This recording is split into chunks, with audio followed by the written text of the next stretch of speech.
Okay, so now you know why live video streaming is exciting and you know what it's all about. Now it's time to learn about the leading platform, Periscope.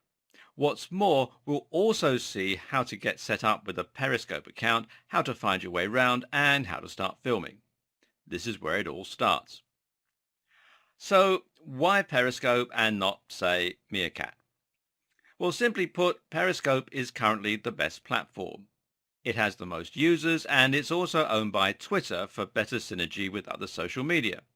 What's more, it has the very best looking app. It has a much slicker interface than Meerkat and feels a lot more polished, more intuitive to navigate, and more professional. By comparison, Meerkat is really a little rough around the edges. What's more is that Periscope has a lot of impressive features not offered by Meerkat. The first among these is the interactive map. Now, we've already discussed how useful this is and how useful it's likely to be going forward. Periscope will store the videos you've filmed for 24 hours. And this makes Periscope better as well for a global approach to marketing. Remember, if you want people from around the world to watch your videos, you're going to need to make them available in different time zones. Using Periscope allows you to do this because anyone who's asleep while you're filming can simply find the video and play it back at their leisure at another time. Periscope has the best traction, the best tools, and the best design. For the moment, it's the number one platform, and with Twitter behind it, it's likely to continue that way for a long time to come. While Periscope is the app that everyone is talking about right now, it was actually Meerkat that was the first of its kind to truly kick things off. Meerkat was drawing a lot of attention when it was first announced in March 2015 and managed to generate a lot of buzz. There was a flurry of media coverage at this point, and early on it started to work very closely alongside Twitter, which gave it a big boost. Early on, Meerkat was known as Yevo and then Air. However, Twitter quickly realized that this live streaming malarkey might well be big news, and so it launched its own competing service, Periscope. Actually, the company bought Periscope, which was much lesser known at the time, for $100 million. With Twitter behind it, Periscope quickly rose to dominance thanks to the features we've already covered and a better budget. Okay, so now you know the basics, it's time to dive in and give Periscope a go. How do you do this?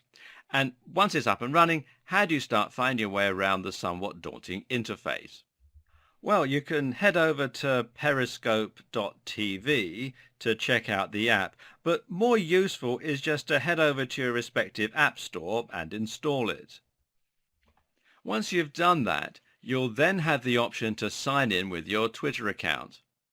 Assuming that you're already doing some online marketing, you should have one already, and this will make it very quick and easy to get set up. Taking this route is also advisable for another reason. It will allow you to follow people on Periscope that you're following on Twitter, and it will let your Twitter followers find your videos too. Alternatively, though, you can sign up to Periscope with a phone number, which will require you to confirm the receipt of a text message. Now you're signed up, you'll be set loose in the world of Periscope. The first page you'll be shown here has a list of feeds from people who follow you on Twitter. If you look at the bottom, you'll notice three icons. The second of these is a globe icon, and if you touch this, you'll be shown the map. On the map will be numerous circles with numbers in them. These numbers show you how many people are streaming in that area right now, and if you tap on the number, you'll open up a list of those feeds on the bottom part of the page. These feeds each have titles as well as usernames. The title is what you can use to find out specific types of content. If one says WOD, for instance, this is probably a CrossFit workout of the day.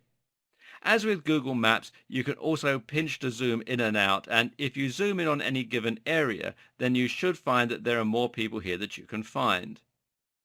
The next tab along the right, meanwhile, is a group of people. If you click this one, you'll be shown popular users and a little about what they do, and you can then choose to follow them. Further on the right, you'll find your settings button where you can edit your profile and also edit settings. The settings control is rather bare bones and mainly comprised of options to change the notification sounds that play. Something you can do though is to decide whether or not you'd like to autosave your broadcast to your gallery. This is an interesting option for marketers as it means that you can theoretically save the videos you're making as you're making them and then upload them to YouTube later or just watch them back for your own private viewing. Note that this autosave function is off by default. Therefore, if you would like to save your videos, you want to head in here and change that. Once you've found a video that you want to watch, just touch the title or the thumbnail, which will be a still from the video, and it will open up. After connecting for a moment, you'll be able to hit a play button in the bottom right-hand corner, which will begin the stream. From here, you can then type into the Say Something box in order to add your own comments. Alternatively, you can also share the video if you want other people to see it, or like it, which will show a little heart on the video that will serve as a nice compliment for the person recording. When you start streaming, your name will show for the broadcaster, and they'll also be able to see the comments that you post, as will others. They can then respond to you directly by talking, and this then creates a two-way communication between the broadcaster and the viewer. It's recommended that you spend some time at this point watching videos that other people have uploaded.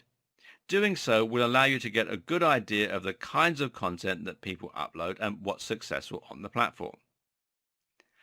Okay, that's enough build-up. It's time to stream your first video.